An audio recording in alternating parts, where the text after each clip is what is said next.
Alright, so in the last lecture we have just classified our data based on the if statement, but one thing you could notice is that if statement could only take two arguments, that was value if true or value if false. So you could see that we had only one logical argument, that if age was lower than 40 it was young, or otherwise it was senior. But what if we want to give multiple parameters? We want to classify the customers based on their age, not just into two classes, but more than two classes, maybe three or even more.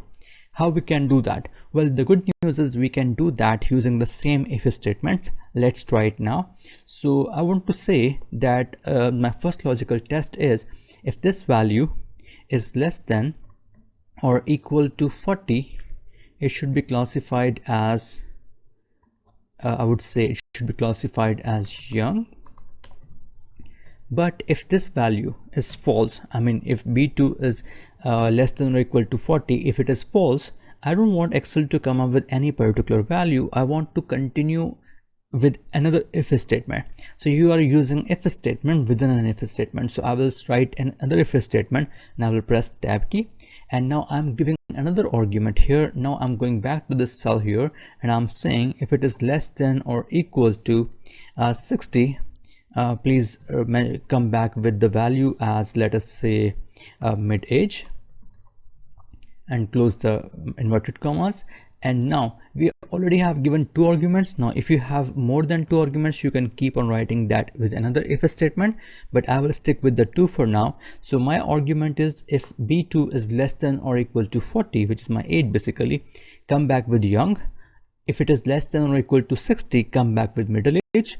And now I will just close my argument here, my statement here with otherwise, come back with old. So now we have three arguments: young, mid age, or old. So I will close the bracket one, another close bracket, and press enter.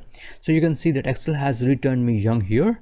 Now I will copy and go down and paste this to all the cells here, and you can see that now Excel is coming back with three different kind of, we have young, we have middle age, and if you look at it closely, if the age was 40, Excel has given me young.